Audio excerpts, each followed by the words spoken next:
Mr. Bowman, Here. Mr. Dawson, Mr. Cadaris, Mr. Selmont, Mr. Tedisco. Here. Ms. Blake. Ms. Downs. Mr. Hilsinger. We have a quorum. Thank you. Commission public, please join me in the Pledge of Allegiance. Pledge allegiance to the flag of the United States of America and to the republic for which it stands, one nation, under God, indivisible, with liberty and justice for all. Okay, our only item of business tonight is a special permit application of John Romanick Jr. for a private cemetery at 1559 Peck Lane. The special permit application of John Romanick Jr., care of 1559 Peck Lane, Cheshire, Connecticut, 06410, for a private cemetery, 4 plots total, property located at 1559 Peck Lane, Cheshire, Connecticut, 06410, as generally shown on Assessor's Map, number 18, lot number 23, in an I-2 zone. Hi, how are you? Thank you. I just thought about this, but I am actually a part owner of the property which abuts yours. I have nothing to do with this. It doesn't seem like a big deal to me.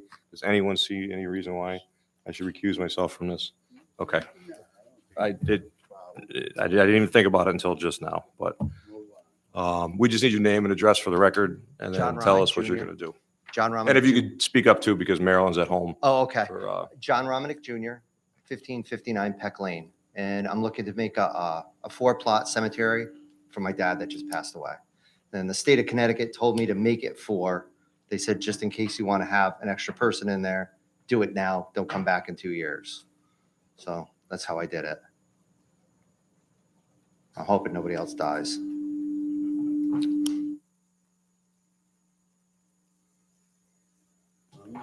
I don't think anybody was on, no. Anybody's mic on?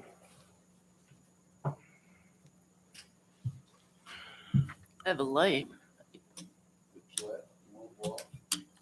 It's working. Yeah. That's good. Okay. So the location you picked, I was reading through everything. You okay with the groundwater and Yes. everything that was Yeah, there? I had the state of Connecticut Department of Public Health came in and we did, I guess, like almost like a perk test, just to make sure we tested the soil and all that, and it was fine. He had no problem. Okay. Mr. Tedesco. Mr. Mike, how far is the location of where the plots are from your boundary lines in your property? I think the closest boundary line is 500 feet. Thank you. You're welcome. And it's in a concrete vault anyway. Yeah. isn't it? You could do direct burial in Connecticut, I'm told, but yeah, I'm going to put him in a vault. I did, I live there. I want to do it the right way. Mr. Natale. Yep, just 2 things. So I know that, I guess years ago, the land rights were sold to the state. Yes. So there's no issues with, I never thought of it, to be perfectly honest with you. I don't think there's any problems with it, only because it's not in any area that we do agriculture. It's underneath his favorite trees. So it wouldn't be a spot for agriculture anyway. gotcha. And then and I forgot my notebook at home, my story, Mike, you may know this. So the Connecticut general statutes say that you have to, when you intern somebody, there has to be a licensed funeral director Mhm. on site. And then it also has to be reported to the town Yes. as far as the location. You're good with all that? Yeah, we noted it on the print. I actually had the surveyors come in. They plotted it in the whole 9 yards, and I have Alderson Ford Funeral Home doing it. Thanks. Oh, you're welcome. Any other questions from Mr. Mercado? Yeah, for Mike, what happens if this property is sold later on? What happens with private cemeteries? So the future owner would be buying that, it's on the property, it runs with the land. If they wanted to remove it, they have to go through a process with the Connecticut Department of Health in order to remove those from or buried there, and then, move them to another location. At the same time, they would have to abandon the cemetery plan, because what happens with the Department of Public Health, basically they're signing off on a cemetery plan in addition to you. So it's a 2-step process, and it goes through the health, Department of Public Health would be the quarterback of that. And they pay for the bill, whatever it is to move it, the new landowners? Correct? Thank you. Mr. Tuska. And this is a permitted use in this district, I guess, by special permit? Specially permitted, correct? Okay, sensing none. Anyone from the public wishing to speak, ask a question on this application? No? Okay. Thank you, and I'm going to close this public hearing. Thank you. We'll be voting on it later on tonight. It Okay. won't be Should I too stay? late, so yeah, I'd stick around. Okay. Yeah. Can I get a motion to close the public hearing? Moved by Mr. Mercado, second by Mr. Dawson. All those in favor signify by saying aye. Aye. Okay, I'd like to call to order the. What? No. I just closed the public hearing. You don't want me to close the public hearing? Listen, 2 months off from the dais. You don't know what you're doing down there. Would you let me open this meeting, please? All right, I'd like to call the Planning and Zoning Commission regular meeting for Monday, April 11, 2022. Can I get a motion to accept the minutes from our regular meeting 3/28, 2022 and special meeting 3/28? Motion to approve the special meeting and the public hearing. Moved by Mr. Natale, second by Mr. Mercado. Any discussion, corrections, anything on our minutes? Okay, all those in favor of the motion signify by saying aye. Aye. Anyone opposed? Anyone abstaining? Thank you. The motion carries 801 with Mr. Bowman abstaining. Under communications, we have another letter from Sean Kimball.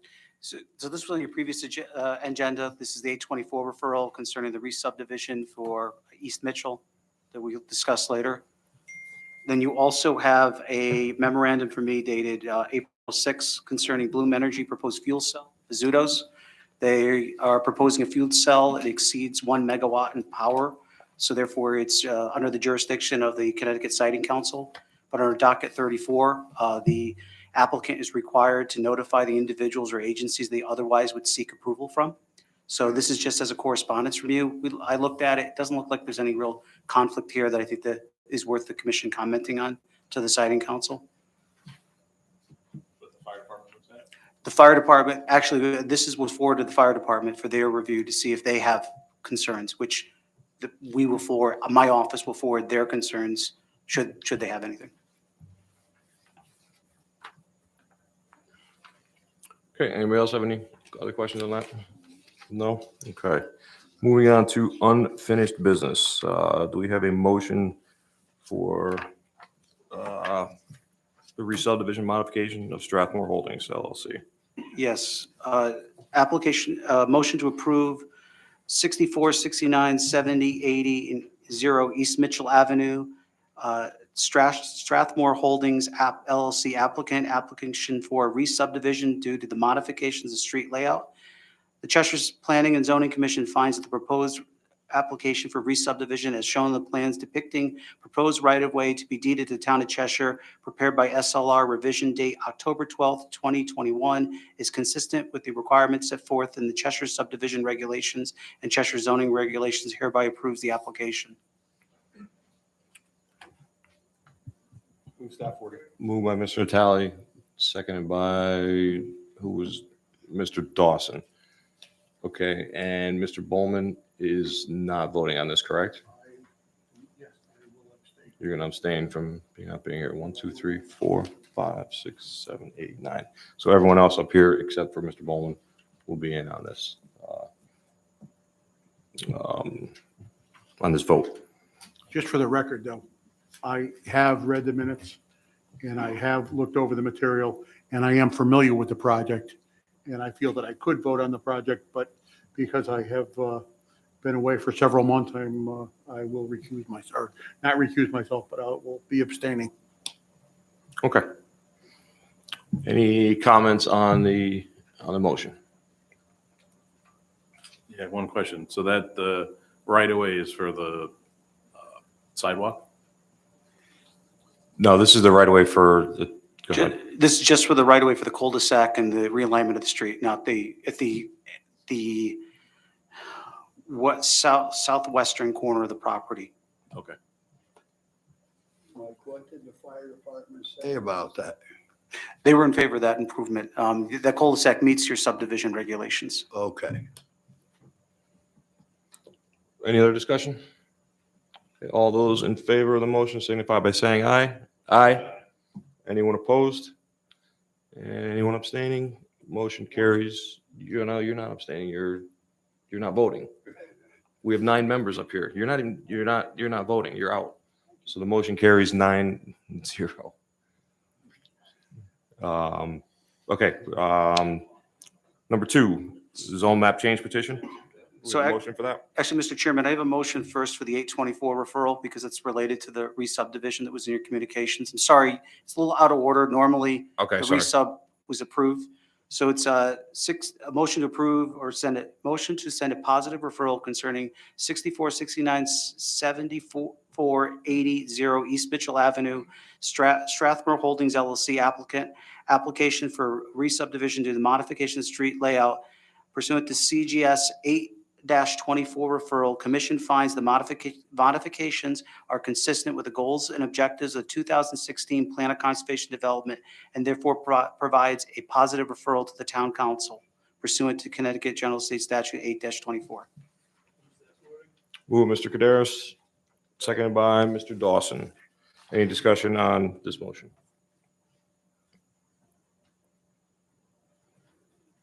Sensing none, all those in favor of the motion signify by saying aye. Aye. Anyone opposed? Anyone abstaining? Motion carries unanimously. Okay, now we're moving to the zone map change, correct? That's correct. So motion to approve 6469 7480-0 East Mitchell Avenue, Strashmore Holding LLC application for a zone change from R40 to affordable housing development. The commission finds the proposed zone change is consistent with the goals and objectives of the 2016 Plan of Conservation Development. In accordance with Section 44A of the zoning regulation, the commission makes the following findings. 1, the subject properties qualify for the zone change pursuant to Section 44A3-1. Subject properties are zoned R40. Subject properties have a total of 299.2 linear feet of frontage along East Mitchell. The subject properties are within 500 feet of Route 10. The subject properties are served by public water and public sewer. Subject properties are a total area of 5.79 acres, meeting the minimum lot area required by the regulations. 2, the applicant and the petition fully complied with the submittal requirements and procedures of an affordable housing zone change petition per Section 44A of the zoning regulations. 3, the proposed zone change is consistent with the goals and objectives of the 2016 Plan of Conservation Development, particularly with the goal to attract moderately priced housing to meet the needs of residents, moderate incomes, including teachers, young adults, and senior citizens. 4, the current supply of affordable housing within the town of Cheshire and central Naugatuck Valley planning region is inadequate. There's a clear and substantial need for the creation of new affordable housing in Cheshire, particularly in the moderate price category that Section 44A seeks to address. The proposed zone change will help alleviate some of the documented need. 5, Section 44A 5-1 of the zoning regulations provides the commission shall approve the petition to create an affordable housing district unless it finds the following. 1, denial of the petition is required to protect substantial public interests in health, safety, or other matters which the commission may legally consider, such as substantial public health interests clearly outweigh the need for affordable housing, and substantial public interests cannot be otherwise protected. Or B, the petition would locate affordable housing in an area which is zoned for industrial uses, which does not permit residential uses, or the petition does not propose an affordable housing development as defined by Section 44A 2.2 of the zoning regulations, or the petitioner does not meet the qualifying standards per Section 44A 3 of the zoning regulations. 6, the denial of the petition is not required to protect any substantial public interests in health, safety, or other matters which the commission may legally consider. 7, that no substantial public interests implicated by the zone change clearly outweigh the needs of affordable housing in Cheshire. 8, the property is not zoned for industrial use. And 9, the petition proposes an affordable housing development as defined in Section 44A2 of the regulations. The commission hereby approves the application for zone change as per plans titled Map Depicting Zone Change prepared by SLR, revision date July 29th, 2021. The effective date for the change is March 28th, 2022. Move, Mr. Kaderis. Seconded by Ms. Downs. Sorry, I didn't see it on there. Okay. Any discussion on this motion? There's still a special permit, right, that we vote on? The next one is the special permit. Yes.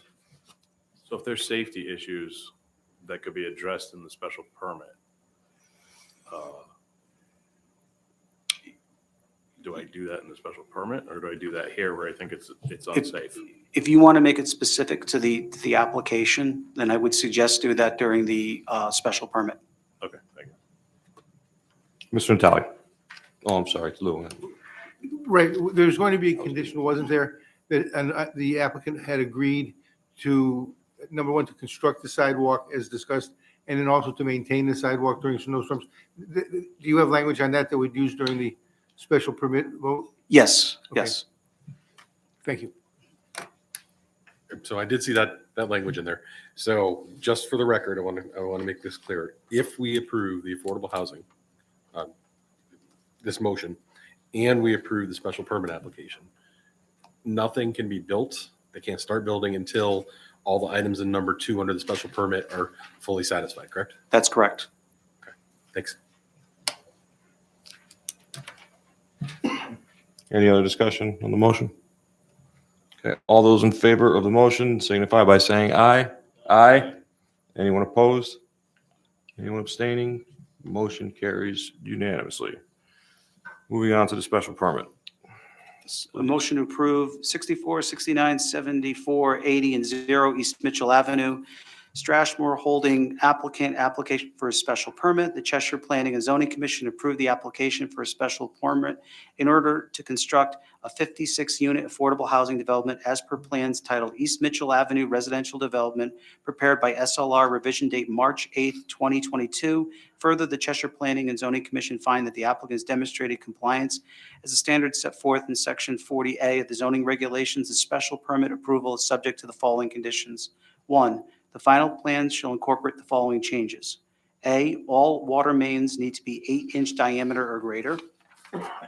B, per the Cheshire Code of Ordinances, the water main will also need to loop to the existing water main through emergency access and hydrant placed in the area. C, fire chief is to approve the final hydrant layout. D, mountable curbing shall be installed in areas determined by the fire chief. E, fire zones shall be established in areas determined by the fire chief. F, the applicant will work with the fire department to adjust radius cornering into the project. 2, the applicant will coordinate the following with appropriate staff members prior to the issuance of a building permit. A, building plan shall incorporate the following information. I, provide exterior lights to identify the building's activated fire alarm. I, fire alarms are to be monitored, including flow switches to the fire sprinkler system. I, address assignment for proposed buildings to be approved by building, fire, and police departments. B, applicant is to install an off-site sidewalk along East Mitchell. Said improvement is to be reviewed, approved, and accepted by the town of Cheshire. C, applicant is to execute an affordable housing restrictive covenant complying with Section 830G of the General State Statutes. The final form of affordable housing restrictive covenant shall be subject to review and approval by the town attorney. D, applicant is to develop written maintenance agreement for sidewalk along East Mitchell. Said agreement is to be reviewed and approved by the town attorney. The approved document is to be filed on the land records. Number 3, the applicant is responsible for securing approvals with CTDOT for any work within the state right-of-way along Route 10. Applicant shall provide copies of any approvals from DOT if necessary. Hold on.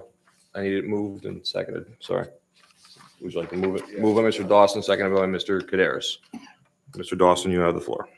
So it's special approval, right? So all these things are gonna be done after everything's approved by the town attorney or before the town attorney? So the documents The way that, I was listening to you, it kind of didn't say.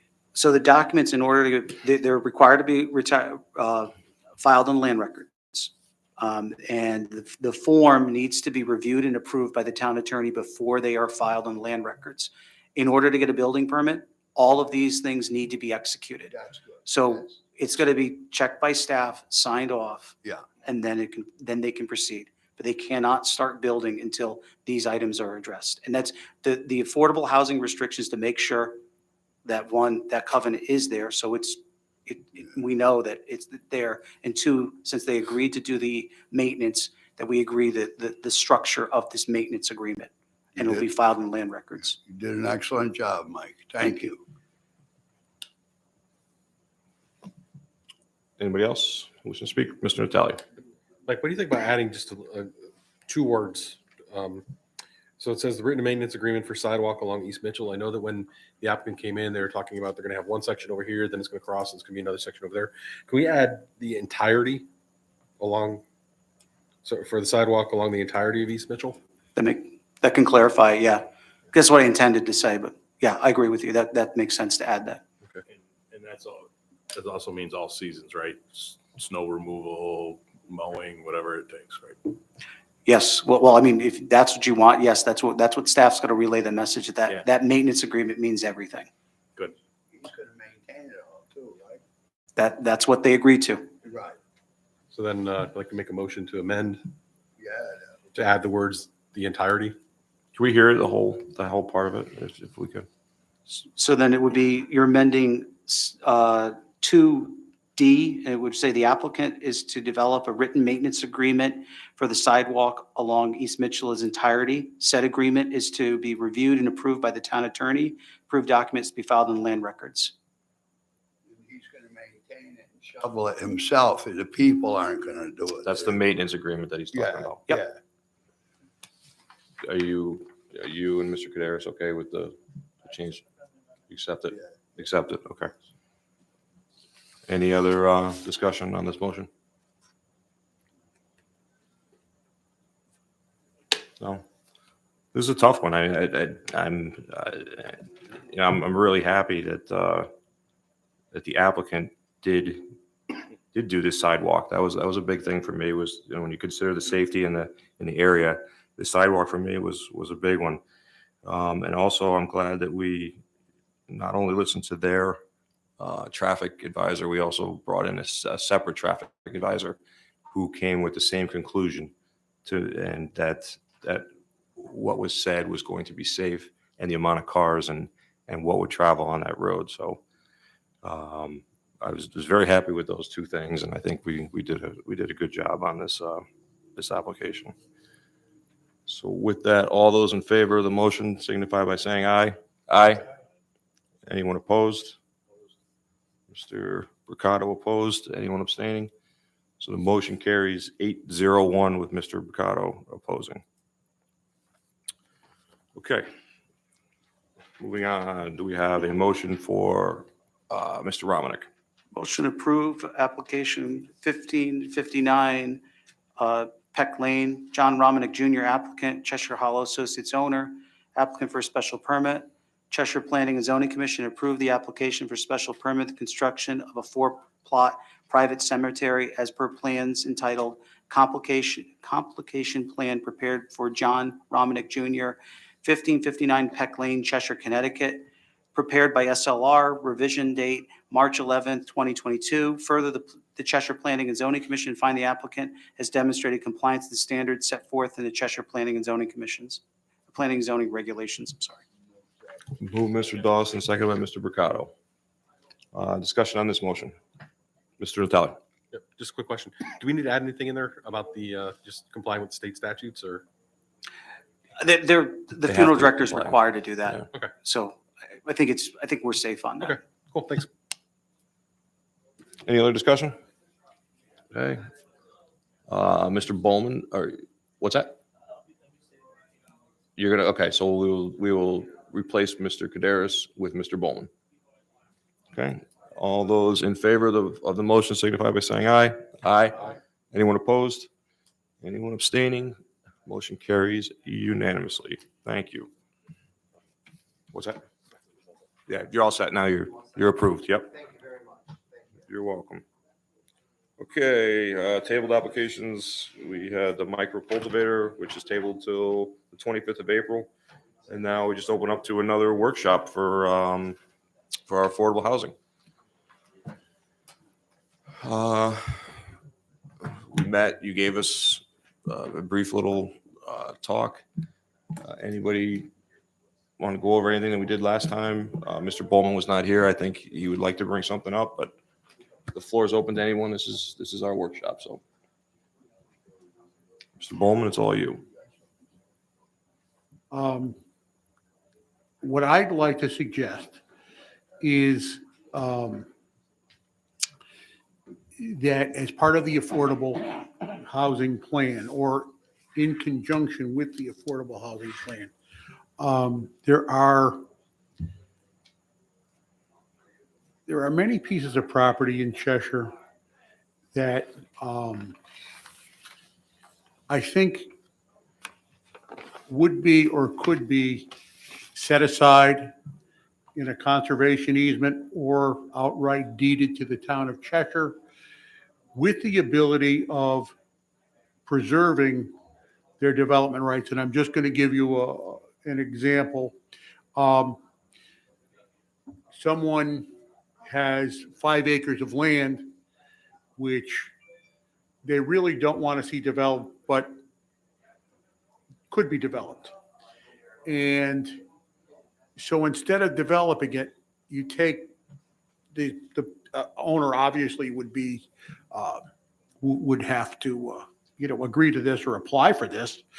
And they would take 5 acres and set it aside with the ability to sell the right to develop 5 lots on another parcel of property, of which would be designated or by us.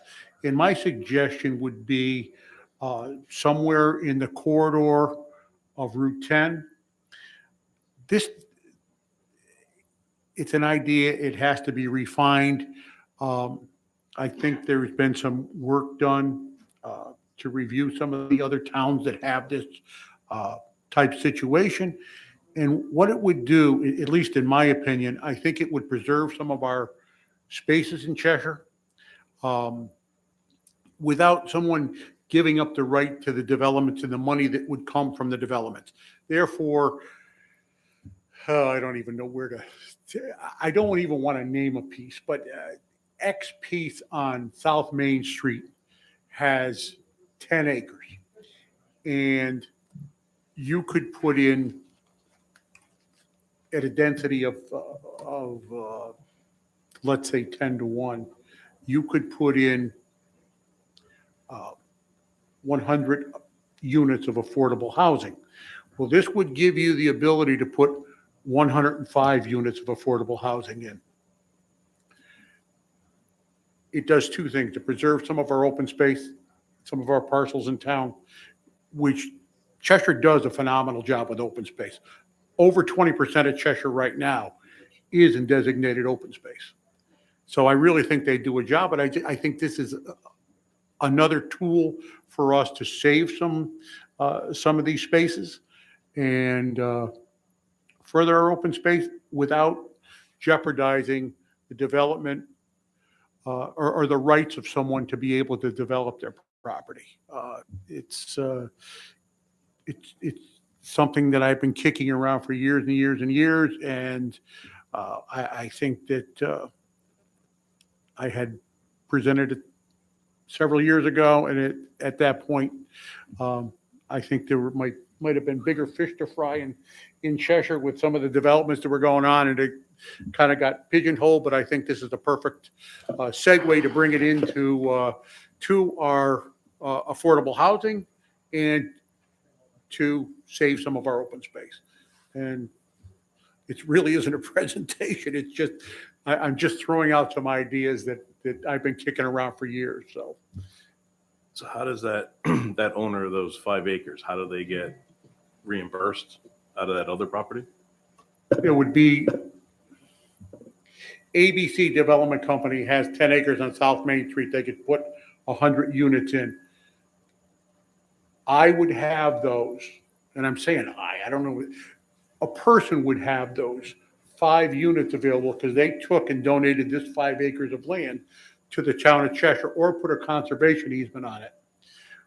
One way or the other, that's something that would have to be. Maybe I can assist. So it would be what's called transfer development rights. So there's one community in Connecticut that actually has these regulations, the town of Avon, where you have 2 parcels, and Mr. Bowman did an excellent job of kind of setting the scenario. Say you have this 5 acres that had that's where the wild things live, or has some sort of cultural value that you don't want to see it developed. And then the same owner, or, he's approached by someone or she's approached by someone who owns property on South Main and says, well, I want your land area, not for development purposes. We'll set that aside for conservation. I want to take the 5 built housing units that I would have otherwise been able to build at your property. I'm going to take that density and move it over here on Route 10 where I'm on a state road. I have water and sewer. So now we've preserved that property over here. This one on the main thoroughfare takes that density. It could be for the purposes of providing a density bonus for affordable housing. So a developer now says, well, wait a minute, I get 5, 10 extra units. Now it makes sense to pursue an affordable housing aspect, or just in general, that's where your density bonuses will go. Maybe it's not just affordable housing. Then what happens to that 5 acres that they didn't use? It would be set aside for conservation purposes. It will never be developed. The 2 properties would be Okay, married legally together, they but would- oh, the key is that, let's call it the sending property and the Yeah. receiving. Yeah, The I sending got it. property is preserved in its current state. The receiving one gets the benefit of the additional density.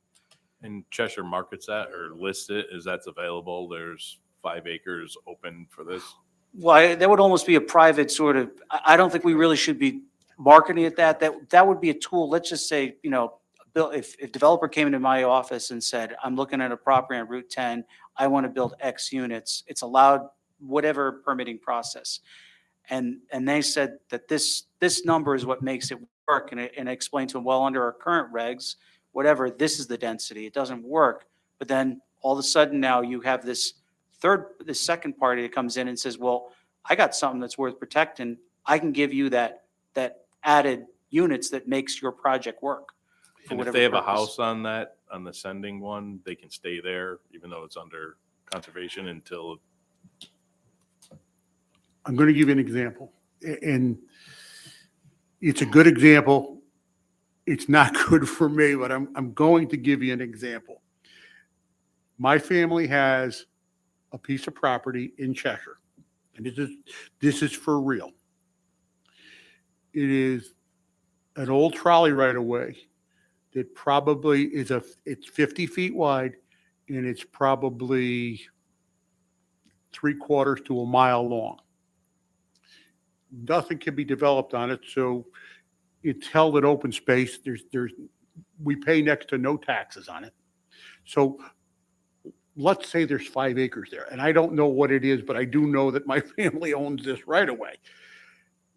We would donate that right away to the town, just the same way you did with the railway bed, but now you've got a trolley bed. So you could have a trail going through the woods, something that the town could use, and we could take those 5 acres, and I don't know what it is, but we're going to preserve that trolley line in perpetuity so that someday in the future, because the trolley line does actually run on top of Mixville. Okay, so someday that trolley line, people could walk up the slopes of Mixville and walk to the Waterbury line and walk back. And it's heavily treed. It would be a beautiful walking trail. In exchange for what? I mean, that's the answer. I'm sorry? You're going to give it to the town in exchange to take density and be able to build on another piece of property. Another piece of property that, Right. and he gets the the 5-acre bonus. or whatever the bonus. is. whatever the But was. that's just a Yeah, I'm just saying is that that's basically what it is. I mean, Yeah. So you're- answer me this question. Yeah. If I had, or any of us had 5 acres that we were going to do this with, why would I donate to the town if I didn't have another piece to be able to develop? Or is it up to a builder to You're come? putting it into a bank. So Yeah. you're banking it for yourself. So you have to have a place where you're sending it and a place where you're gonna receive it. Unfortunately, Connecticut, so Rhode Island does this. Rhode Island does transfer development rights and creates what land banks. Basically, you transfer the rights from one property, it goes into the bank, you can use it any place. Connecticut, the only way this would work, like I said, is transfer development rights where you have two parcels that are gonna be married together, meaning one sending, the other one's receiving. You couldn't put into the bank per se would be the application for the other property. You couldn't Okay. just bank it and say, I got the 5 units for later. But the developer could buy that 5 acres They can't. and pay for it. So if it's not your family that needs the 5 acres and Exactly, but I want it, I can pay you for it. yes, you could. But the reason I said that is because this is one piece of property. In my heart, I hope that the town has someday. I walked it as a kid and it's beautiful. And I think that it's a way to be able to give this to the town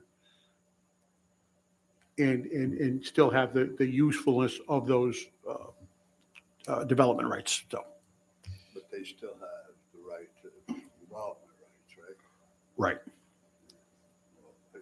Maybe how you feel today, maybe when your children get it, maybe they won't feel the same way as you. You know what? There's 8 of us, and the 8 of us might not agree to this. It was just an example. Okay. It was All just right. I'm not proposing that this be done tomorrow, All right. because I'm going to tell you that's not happening. Yeah, I'm saying that this is one piece of property where I see that works for both the town of Cheshire and for the person that owns the property. And I'm sorry that I brought that up with our name, but You're gonna have an interesting Easter. I'm sorry? What you Say, say you had a. Oh, no. We're just talking here. Oh, no. Oh, no. Say you had a house on that piece of property. You know, it was a piece of property that you actually lived and you had 10 acres and you wanted to do this, sell the development. It's not selling the development rights. It's transferring the development rights. Right. Can you remain in your house? I mean, Well, you would have to cut that one house out, so that wouldn't count as So it part of wouldn't the count. development. Yeah, you can structure it like exactly that. Existing homes can remain, stay there, and then that's one of the units that you just don't count towards the density transfer. Would the receiving party have rights superseding zoning regulations? Well, no, they would have to, this would be the bonus on top of anything else that they're allowed under the regs. They'd have to meet first, show a development that met regs, and then it would allow this kind of the density bonus. The only catch would be, setbacks, et cetera. They'd have to follow whatever regulation they're applying for development under. Does that make sense? Like, let's say they were doing a, Like in R20, they would be able to, I'm saying 1-to-1. I want to keep this pretty simple. I want to say 1-to-1. So R20, R40, R80, commercial. I want to say, the way I would do it would be 1-to-1. Let's not complicate it and say, I've got 4 acres and an R20, therefore I can get 8 units. I want to transfer the 8 units. That wasn't my purpose of doing this. My purpose of doing this is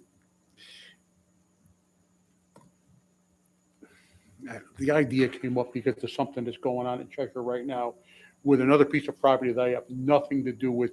But I said to myself, this would be a perfect opportunity for the town or someone to take the development rights of this piece of property and transfer them someplace else, and this piece of property would be maintained in perpetuity in its existing state. I just don't understand where you get the extra density. Maybe, Mr. Chairman, if it's okay with the commission, we have a workshop on the 18th.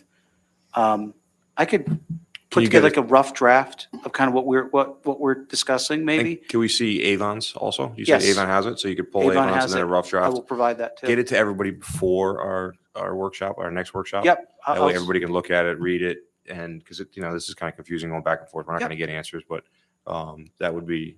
I was going to suggest that right after I sent that text, but you kind of Okay. beat me to it. So I really want to be very clear. This wasn't done for the purpose of me transferring rights or anything. This was really done to see if there's some way that we could have some sort of ability to have more open space in Cheshire without hurting the people that own these properties. No, I like the idea, but I'd also like it, so say I had 6 acres, I could tell the planning department, hey, if something comes along, I have 6 acres available. Not wait for someone to come hunt me down, but let you know I'm in. That you're for that type of interested. deal. Yeah. all right, so you'll get it to us Yeah. all before I'll draft one more some- thing. I'll send it out Thursday for your next week's packet. Perfect. Thank you. Thank you guys for listening. And I'm sorry that was kind of discombobulated, but No I problem. pretty much screwed the meeting up since I got here, so just add to it. Anyone else have anything else to add to our workshop until next time? No? Okay. On our new business, we have a preliminary discussion with John Torello about small-scale temporary outdoor events. So we've done 1 or 2 of these things. I don't know if the new commission members remember, but he's just going to give us a brief idea what he wants to do, and we can ask questions. We can't make demands. Correct me if I'm wrong with So- any of this. So he's here to have a non-binding commission, a non-binding conversation pursuant to Connecticut General Statute 7-159B. So it's the ability for the applicant to say, here's my idea, what's the temperature of the room? If there's anything that seems like a showstopper, that gets them to say, okay, I have a plan B, I won't pursue this reg change. But I So- think last time we did this, we were able to make comments or No, we can talk, but recommendations of. I think it was recommendations like, well, if you don't do this, I'm not going to vote for something like that. No, That- no. That's, Yeah. you know, Just no like- I'd demands. like to This is- see, yeah, deal. The things- chairs, this the would chairs. be Get nice, an or idea where our change heads your, are. but let's hear from him first, and then everybody can ask their questions. Yeah, my idea was to come to you all and ask what steps I got to take. I always find it easier to, a lot of people say, ask for forgiveness and not permission. That doesn't work if you invest a lot of money in something. So I'd rather go and do this first. And so I reached out to Mr. Glidden. So my son passed away this past year. One of the reasons why we purchased the farm was for him to have a place to go to work. He was very disabled physically. We wanted him to have a place to go with us. So he was part of the Best Buddies, the Challengers, and we in the past have hosted some small events for them, and we'd like to do the same. But we also want to, we want that to be his legacy. So we want to build a small barn called the Sunshine Barn. So it's a permanent structure, so kind of different than what's been proposed in the past. We also want to do it the right way. So we estimate it's going to cost between $120,000 and $150,000. And I can't really justify spending that kind of money for a charity barn that'll be used 10 to 12 times a year at most. So I like to get some income out of it as well. In the past, for example, we've hosted some flower arranging classes. If it's raining, it gets canceled. We'd like to have an indoor spot to do that, like wreath making, something like that. I know they do that at a couple other farms where they have a little building to do that, birthday parties, etc. And also, one year we had the Best Buddies wanted to do their Thanksgiving friend celebration, and they did it on the Tuesday before Thanksgiving. Using our kitchen and our just our store to set up, and we said we would do it. It was a nice event. My wife called me and said, "Don't come here because you're going to get too stressed out." It was a mess. But really it jammed us. I mean, it was fine for the kids loved it. It was a great event, but it kind of like jammed up our operations, if you can imagine, trying to make 150 apple pies before Thanksgiving with, 60 kids running around.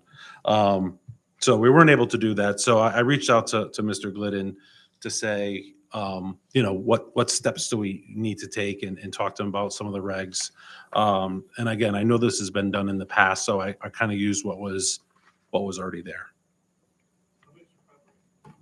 15 and a half acres. Are you planning on having a kitchen in that building? No, we have our kitchen in the store. It'll just be for events. Yeah. So no, we have the Cheshire Hollow Farm here for a cemetery, but you said looking at something similar, like I think they call it the birthday barn. Yeah, except for I think ours will be a little bit different. That's I was actually talking to John about it. Yeah, but something similar. We do kids parties, but everything's outdoors, and it's a little bit of rain and it ruins it. What kind of hours do you think you'd be looking at? 11 to 9 Monday through Saturday, 11 to 8 on Sunday. How many events you expect to have? Under 100 people. Sufficient parking? Yeah. So we had a family wedding. I want to say it was about 2.5 years ago, and it was actually on a Saturday in September, which is when we're very busy. Everyone parked. I have a field behind Bishop Lane, and on Bishop Lane we parked, and there was adequate park because I of course family you got to do for them, but I'm like it's really you're gonna have a 75-person wedding in our busiest season on a Saturday. You can't take up all my customers parking. So they parked in the back, and it was a wonderful event. We get asked to have events probably once or twice a week. So I'd like to be able to do something with that without changing what we do at our store. We had an application like this a few years ago. Does everybody remember? Yeah. And what it brought out was a tremendous amount of neighbor dissent. in the Yep. application. I was here. I testified on his behalf. And I think it wasn't a lot of neighbors. It was a couple neighbors. And it also, we're kind of different than what that was. We're much smaller. We're not going to 11 o'clock at night. We are a permanent structure. And we're basically indoors. We already have a store. We already have everything. And frankly, remember what our property looked like. Most of you should remember what our property looked like before we took it over. Our neighbors love us. We really made it a beautiful property. What people were talking about, is really parking and raised. Mhm. That was one issue. I mean, it has to be actually no street parking. Right, absolutely. I wouldn't want that. What people are talking about is the loss of the quiet enjoyment of their summer evening sitting out in their backyard, and there's a band playing not too far away that they're listening to. So sometime, and it could happen several different nights or a number of different nights over the course of a month. I mean, you were there, I don't have to tell you. Yeah, I was here. And I think they even had this as a deputy. I usually think they either got or were going to get counsel to kind of oppose it. That's kind of an important by itself, but I mean, this is certainly an application that would invoke some kind of community. Unless you're going to go talk to all your neighbors. I've talked to a number of them already about this. Correct me if I'm wrong, but this would be a zone change for the entire town, right? Not just his. Yeah, this would be Parcel. a text amendment that would text apply amendment, throughout sorry. the town. Yeah, that's Yeah, correct. so it wouldn't just pertain to your specific property, although it seems to be written that way, which is fine. That's not an issue. Because basically you're trying to do the same thing that we already have, except you don't have the I used acreage. what was there as a basis. Yeah, I mean, it's the same thing as I think the glaring differences is 25 acres and is it 25 or 20 acres? It's 25, and so you're going down to 15. He's going to 15 and then His- the the, music inside. The music's inside a permanent structure versus being able to do it in a tent. So that's why his barn would host it. Your attendance cap is reduced from 400 to 100. And the other is just the hours of operation, as John alluded to earlier. He's basically stopping at sunset, unlike your regs that allow it to go to 10, 11 o'clock. So Yeah, he's attempting to put safeguards in for the neighbors. and And a I have, smaller scale. I have no lighting back there currently. So aside from path lighting, I don't intend to. I'm also one of the neighbors of the farm. You know, I live right there. And I don't, you know, I don't want it to mess with my business that I already have going. You know, I don't want it to interfere with that. I just think it'll be something that we can do on the side. It'll also be a legacy that I could leave for that my son could leave for the community. Michael, we don't have a regulation allowing this right now. We can pass that regulation. So Yeah, we had to. you have a regulation right now, but it's 25 acres. It's a large, so his property does not qualify under the existing regs. So the two options that John had was either apply for a text amendment to reduce the 25 acres to 15, but that brings up all the other issues which are allowed under the regs. That's why you had set it for a larger area. He elected to propose a text amendment, or he's working on proposing a text amendment that kind of cuts down the size and puts it in a more permanent structure versus what's allowed under the current regs. As long I don't- Lou's does that- done. As long as Lou's all set, he's still. No, that ain't the question. Yeah, I remember. I guess what we have is an application, somebody who actually wants to do it. Nobody's doing this right now. I mean, No, we don't have anyone No. who's doing it. Well, what happened back then is they came in for the zone text change for the entire town without talking about Hickory Hill. It was Hickory Hill that had it. And then once we passed that, that's when Hickory Hill came in for their specific application. And that's where we got all the blowback from they withdrew it because they had a line, a property line dispute. They could have switched. I don't know why they didn't, but I think they just, with whatever reason, they did pull the application. Mr. Bowman, sorry. I kind of like the idea. Even though it's smaller, 15 acres. I like the idea that it's enclosed. I like the idea that it's much smaller, much more intimate. I could see myself supporting something like this after I've read the fine print. I appreciate it. And I have spoken to my neighbors about it, especially the ones that are closest to us. And everyone really is in support of it. And people come to our farm now and just thank us for what we've done to that part of the town, because before it was just, you know, brush and dead trees and a mess. Our neighbor across the street said, you know, when she has people over, she sits in the front yard now because she feels like she lives on a vineyard. So it's just, we want to give back to the town. And I think our property does that and our business does that. And again, but we also need to be able to generate income from it. Oh, absolutely. And you're certainly an asset to the town of Checker. Thank you. I agree. Definitely an asset to the town of Cheshire. I think that with Hickory Hill too, they were looking for an outdoor venue with a tent. I live probably a quarter mile away as a crow flies. And I remember before they came to us, and I think this is what kind of soured the neighbors when they had their family wedding there. 1 o'clock in the morning, I sat on my deck and I heard the music like it was next door. So I think that, having the requirement to have this inside, I think that will help definitely, even not the immediate neighbors, but the ones that are a little further away.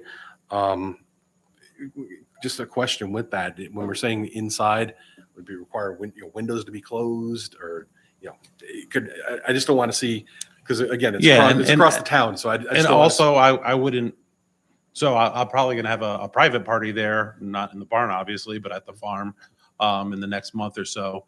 And, I have a lot of friends that play in bands, and I was like, nope, we're going to have maybe an acoustic guy with a guitar, or that's about it. Cause it doesn't go with our property.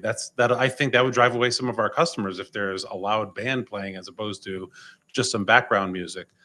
So that's not what I really want anyway. So I don't know, Gotcha. how there has to be music, right? But to cap it. And I think the fact that we're ending early, because our business closes at 8, I don't want to be there after, much after 8:30, 9 o'clock. So that's one of the reasons we did it as well. Gotcha. But we're talking about regulation for Sure. for the town. So I just want to make sure that, somebody else doesn't have a barn and they open up all the doors and everything and they have live music in another area that's going to disturb the neighbors, but, we allow it because it's inside. So maybe we can discuss that offline and try to address, I think, John, you heard the concern. We can talk. Okay. Yeah, from what John is planning, I wouldn't foresee issues with that. And again, if it's across the town, we got to be careful. Agreed. Just a couple things to think about. I don't know what I think about this plan overall, necessarily, but you're speaking to a person who had his daughter's wedding at a neighbor's house last year and disturbed the whole neighborhood, but that was just for one day.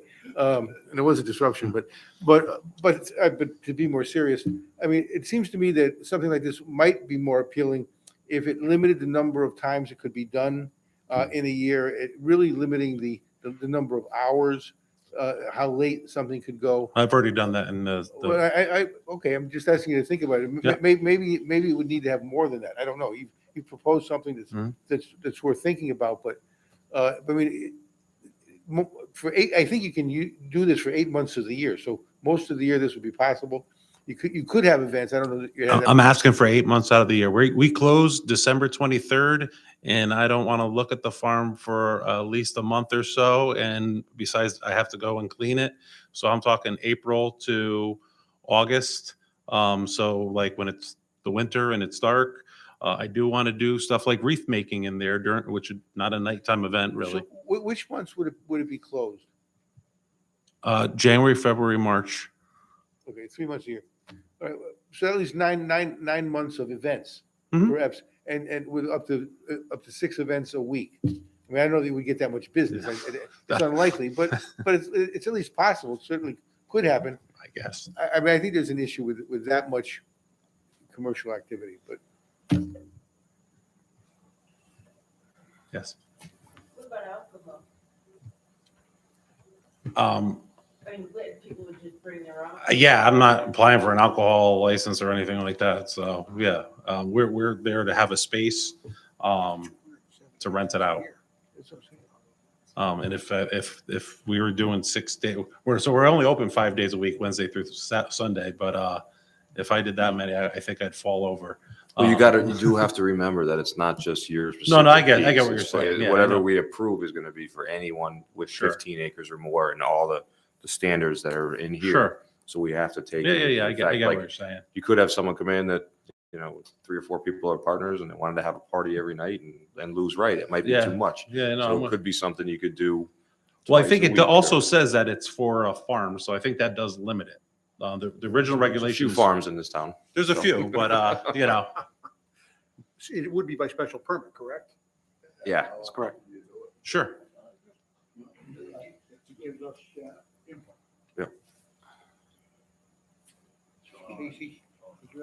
Mr. Strollo, on the other So- side. Yeah. I'm thinking we should tier it. So where you have 25 acres, 20 go down, and the restrictions as it goes farther down with less and less property, less and less people. And, because I think that would define different lots of land. And I think that if you don't do that, there's going to be somebody else that's going to come in with 10 acres of property and say, hey, I want to can I modify it again? But we're not doing this though. I know that, but I'm just saying is that's, I think, a better deal. That's tier it. actually when I was talking to Mr. Glidden, there's 400 in the original. Yeah, that's what I'm saying. Like, and I was like, tear no. it down. So I tiered it because we're smaller. Yeah. I just basically looked at the number of parking spaces that I have off the back. But and- if this is a whole thing for the whole town, Sure, it should be tiered I agree. on property size. I agree. That's what I feel. And then, Or we And just then I- leave it at the 15 and don't have to worry about a 10 until someone else comes back in. Because he's the one coming into us. with the- yeah, with but the what I'm change. saying is that, like, what about the guy that's wants the 400 that has 25? He could still do it. It's there. He's going to have, but he's not going to have a less. It's going He to has every change it. right to apply for a special permit from us to do whatever it is that is already in He's stone. not going to lose that right that he has right now. No. Okay, I thought you were. If he had changing it to 25, if he this. bought 10 more acres, Okay. he wouldn't even have to come in and do All right. this. No, this is adding. It's So just this would be, okay, this would be it's adding. additional use. So Not this would be- replacing. This would be tier 2 then. Okay, all right. How many farmers do we have that are between 15 and 25 acres? Well, I have to look that up for you. I mean, look at Arisco's property. It's 100 acres. I mean, if somebody comes in there and wants to do something there, you don't know what's going to happen. Yeah, That's, but you know. we're talking They can do right that now. Between 15 and 25 acres. And how many of those are there? There can't be that many. With being on the artillery roads and all the Yeah, other and the things you exit- have yeah. to do, there's Yeah, not. there's a few still. I mean, that there, it's already limited because there's just not that many of them. And I think the permanent structure piece is the wrinkle that a lot of people aren't gonna do, frankly.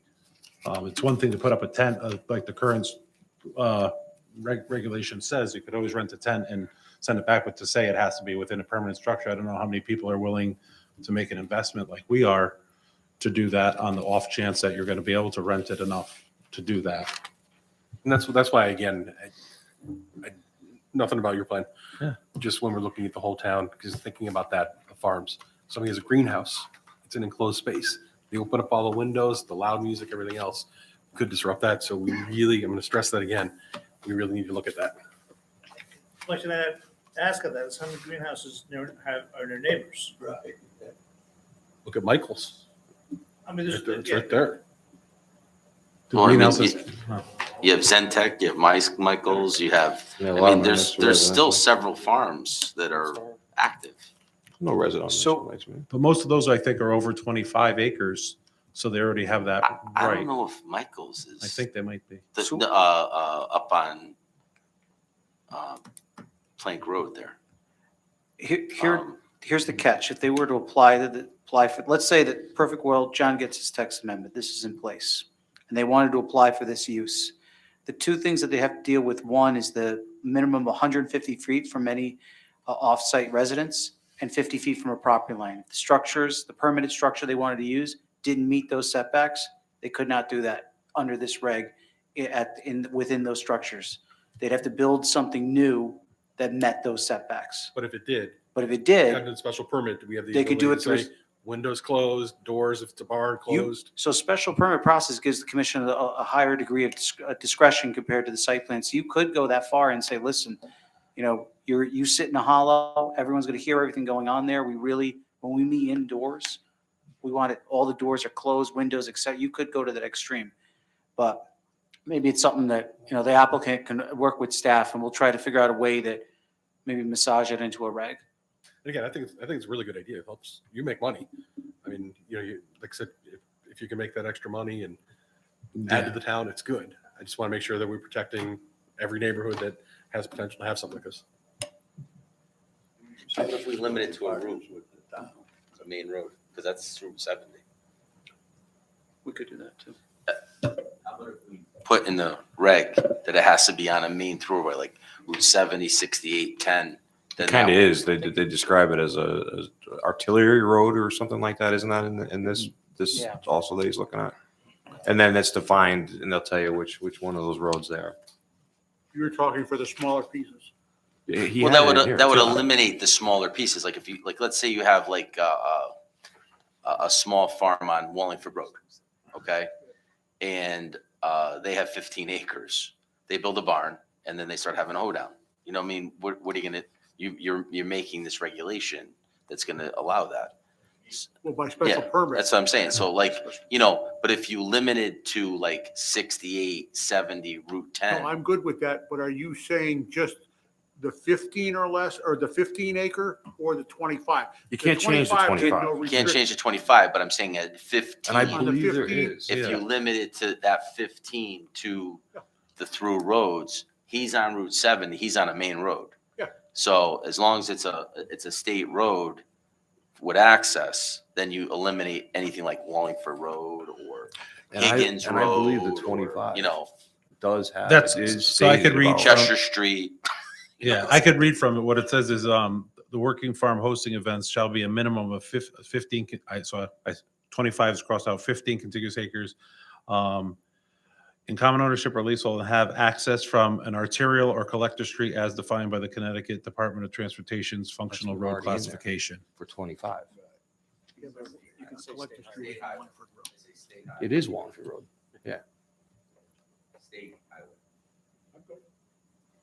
Do you All right, think for me. Okay. 150-foot setback from a residence that's near there is a sufficient distance between your barn where you're having your events and a house? 150 feet is not really very much, frankly. So I have a reason why that was put there. So within the middle of my property is a house that is not mine. Well, it's getting built right now, and it's owned by the original Bishop family.